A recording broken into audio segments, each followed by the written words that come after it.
Welcome into the Original Gangsters members only Patreon. It's Scott Burnstein here, your host, along with my co-host for here in 2025, Nove Tocco, who's been kind enough to join us here at members only, and is going to be doing some content with us, both kind of pre-packaged stuff that we're going to roll out, and stories and insight and parts of his life and stuff that happened in the Detroit organization. And then we're also going to be doing some question and answers and some interactive stuff with the fans that come and subscribe.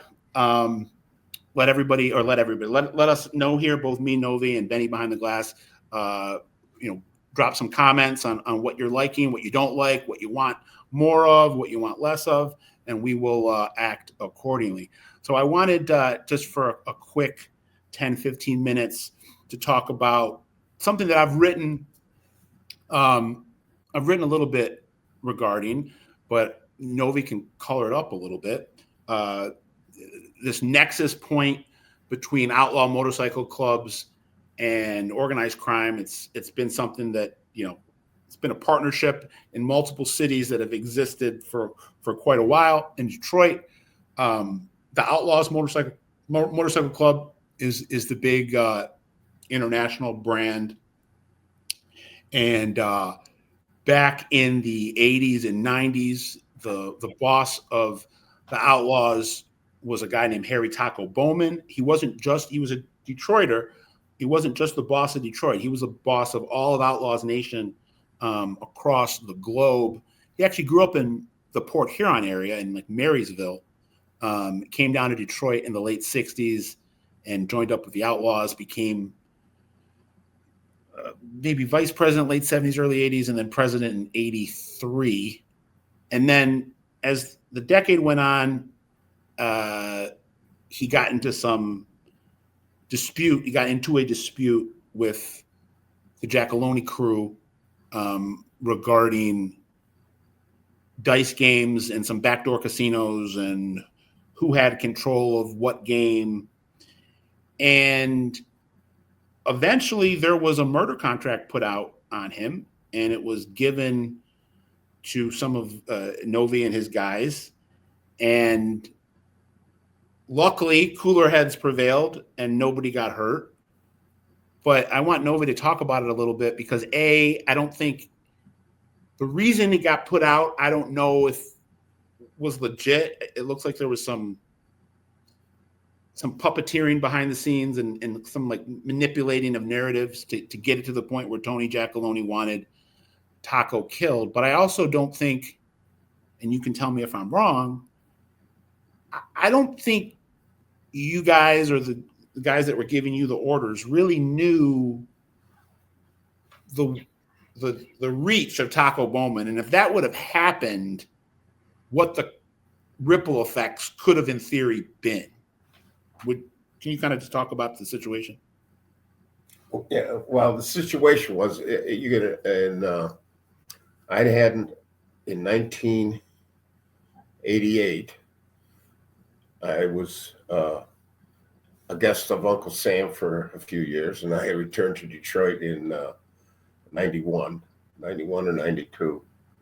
And I started to try and make a living. I had to build back what I had lost those years. So I was on the streets, and me and my partner were involved heavily in the gaming industry, gambling, which included loan sharking, dice, poker games, little mini casinos. And at one point, some of the guys on the east side were complaining that Tocco and the Outlaws were running a poker game in our turf, which I really didn't bother me. I didn't give a shit. I didn't care. And then it was, we have to do something about it. And it ended up somebody called for this situation, and it ended up in my lap, mine and my partner's lap. And we were discussing it, and I can remember discussing it with him and saying, I don't understand this. This doesn't make any sense. What are we going to worry about? One little stupid game, that happens every Saturday night. Who gives a shit? It's like a neighborhood game, you know. A blip on the radar. It's a blip on the bigger. Yeah, it's got nothing to do with nothing, you know. And in fact, when we would have a dealer in one of our games call up sick or something and couldn't make it, we would call there, and they'd send one of their dealers over. We got along with them. I mean, you know, because this was you know, everybody knew everybody, and right.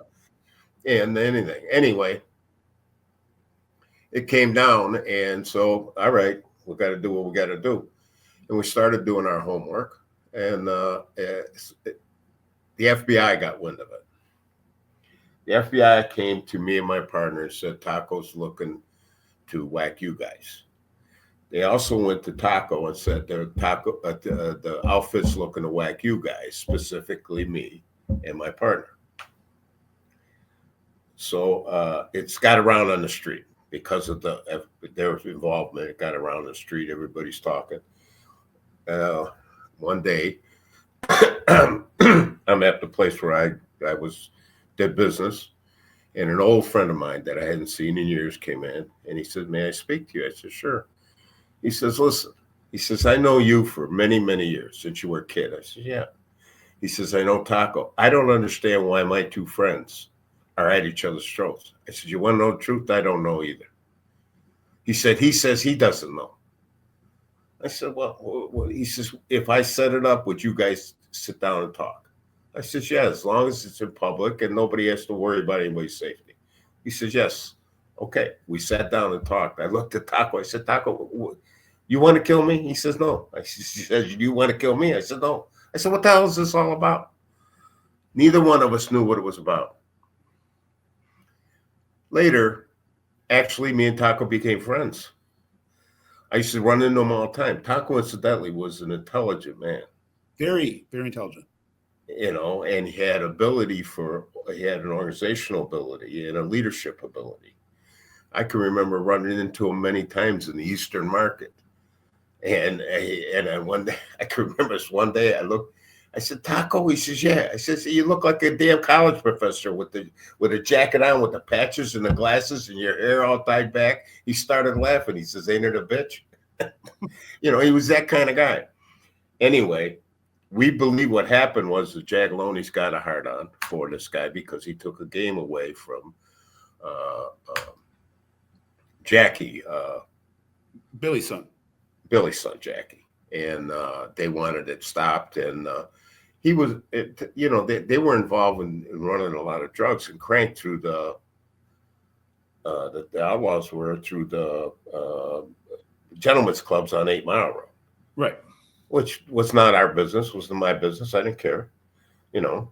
And I think that there's a thing in the streets where you could dry snitch. And I think the Jagiellones went into a room they knew was bugged, or someplace they knew was bugged, and said, "We got to do something about Tocco. Let's give it to these two guys." And they knew that would get back to the FBI, and the FBI would start warning people. And I believe that was a way to get rid of either me and Tocco and my partner, or all of us, either one or the other, or all, off the streets, because they wanted us off the streets. Because we were running. It's divide and conquer in that world sometimes, and sometimes the people that are dividing. And I believe that's what was going on. Yeah, I don't believe it was Tony Jagiellone. I think it was more Billy and Jackie. I was burned Jackie's side on a few different situations, and one I'll explain to you later what it was. Something you know more. You know the people involved personally, and there was always a little animosity there because I would, when I was on the streets and there would be a question, I would go directly to Jackie or Billy, and you know, I didn't go through their minions. I didn't talk to their people. I'd go to them, say, "Look, this is what we're doing. What are you doing? What are we going to do here?" And I'll tell you the truth, they always acquiesced to what I needed or what I wanted, especially Jackie. Even gambling, you know, in the gambling world, there are tiffs between bookmakers and this and that. There's little arguments. Well, you got to settle them. And I usually got my way. So did my partner. Me and my partner both got our ways. So and I don't want to put on blast the person that I know provided this to you, but I know that at some point during this lead up to when you guys sat down and was able to get clear the air and let everybody know that this didn't really need to happen, you guys had gone as far to get an address on him, and someone dropped an address to you. So this was... He had an address and we were starting to clock him. Yes, that's true. Do you think that there was any true knowledge? I mean, like, if that would have happened, I don't know if you could have pulled that back, because, again, tell me if I'm wrong. I think you guys were looking at it from, like, not you guys, Nove, but the people that above you that were deciding they wanted to do this. It seemed like they were looking at it from, oh, Tocco's a Detroit boss. But, like, if somebody had killed the international president of the Outlaws for whatever reason, you're talking about thousands of guys from around the world that could have, in theory, descended on Detroit and declared... Yeah, but who would they have descended on? Once it was given to me and my partner, who would have descended on? Me and my partner. Well, right. And that would have been okay with everybody here anyway. But what I'm saying is, do you think... So you're saying you think they kind of they knew that by killing him would have opened up a Pandora's box of shit. Yeah, and they didn't. Yeah, that's what I believe today. Yes. Well, here they didn't have nothing to do with us. You know, that was the argument within us. Was we were in effect operating a business within a business. It was ours. They couldn't take it from us, and they couldn't take it because of the blood relations.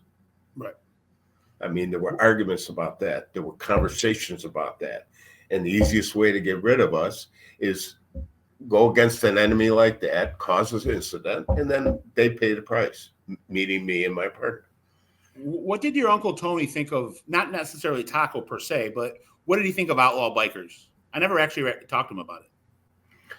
I don't think he had much knowledge of them.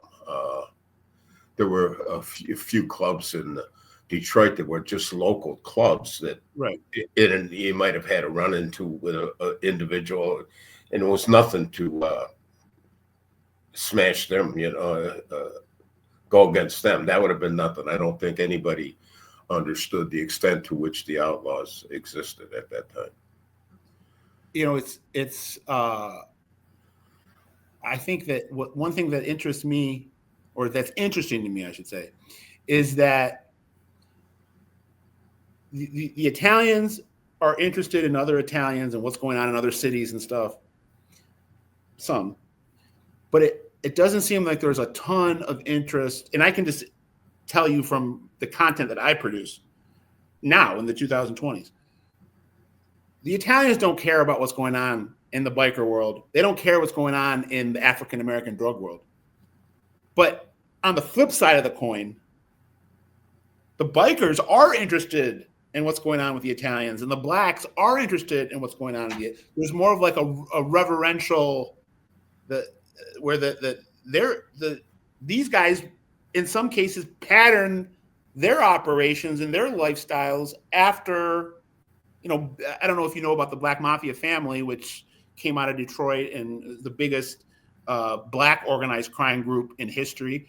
And I was able to interview the two leaders of the group who came from Detroit, Big Meech and his brother Terry. And they both told me they created Black Mafia family after studying Lucky Luciano and Meyer Lansky. And they weren't studying YBI or Nicky Barnes or Frank Lucas. They were studying the Italians. Yeah, I agree with you. That's probably very true. That's true. Where the Italians just never paid attention through the 80s to the group you just suggested. Huh? There was no reason to. There was no reason to. The bikers in general did not come to prominence around the country really to the degree where they needed to be paid attention to until then. Yeah, they were involved in the drug world, and that was it. And specifically in Detroit, there weren't a lot of Italians who allowed themselves to be known as drug people. Let's put it that way. They were involved, but they weren't professing to be. Well, there's also, I think, people. Go ahead. Sorry. They were, and in fact, up until as long as Joe Cirilli was involved, there would be no drugs, because if you dealt drugs and knew it, you were getting a bullet in the head. But Period. I think, wouldn't you say though that there are ways, and you kind of mentioned it a second ago, there are ways to profit from drugs without actually getting your hands dirty and dealing with drugs. You can just be taxing somebody that's 5 people removed from you. Absolutely. There are ways to profit off of the drug industry that are not dealing drugs. You're absolutely correct. Whether it's financing at an exorbitant rate, you're not dealing drugs, and then you don't even ask. Somebody comes to you and says, "Can I borrow $100,000 and I'll bring it back 150 in 3 months?" What are you going to say? Right. I don't give a shit if you're going to bring it back. And he does it 10 times in a row. What do you care? Or if it's $1 million, should you bring it? Okay, yeah, bring me the money. I'll see you later. You ain't going to ask him what he's doing. You don't care. You know what he's doing, but you don't care. So last question on this, and this really will be the last question, because in our last video, I asked 10 last questions. So in '97, you are out on bond, awaiting trial in your racketeering case. The big Outlaws bust comes down. I think it was August of '97. Tocco goes on the run for 2 years. Were you following that? Did you have any opinions on that? I had opinions on it, but I was very superficially, very frankly, between 1997 and 98, I was preparing for a rather long trial, and it was becoming very obvious that I had to prepare for a very long sentence in prison, because, I kept telling everybody who were novices at the game, "Look, you're going away, make preparations." Right. No, yeah, I know how this works. You make preparations. So as Nove's on the run, not Nove. When Tocco's on the run, Nove's got way bigger issues to deal with than what's going on with Tocco Bowman in the win. Exactly. And that would come up at the trial, right? That the whole situation with Tocco. Yeah. In fact, I think I was. I think one of the counts against me was attempted murder of Tocco Bowman, Eric Tocco Bowman. Well, this was great. We're going to keep on, rolling out these videos, and please let us know. Drop some comments. In the future, we're going to have some live in-person dates that we're going to share. We don't have an exact date yet, but in the summer, me and Nove will be at the Mob Museum doing some programming there, and then maybe we'll be setting up some other things to be more interactive. But again, I can't tell Nove how much I appreciate him allowing me to do this with him. And I hope everybody out here is really understanding how unique this access is, because you don't get people like Nove Tocco jumping on podcast. There are so many people, and Nove doesn't know this, and he shouldn't. Stay away from the mob tube world, but there are so many people online now. Anybody can jump on and say that they're this or say that they're that, and most 99% of them were nothing. And Nove is one of the very few that can come on here and really give you the truth and from the horse's mouth. So thank you so much, Nove. You're welcome. Thank you, Scott. Thank you, Benny. And like I said, let everybody know, or let us know in the comments what you guys like, what you don't. And then we're going to be having a Q&A online at some point next week. We're gonna announce it, and you guys can jump in here and ask Nove your own questions. So thank you to everybody here. I'm Scott Burnstein for Nove Tocco. Original Gangsters, members only. We're out.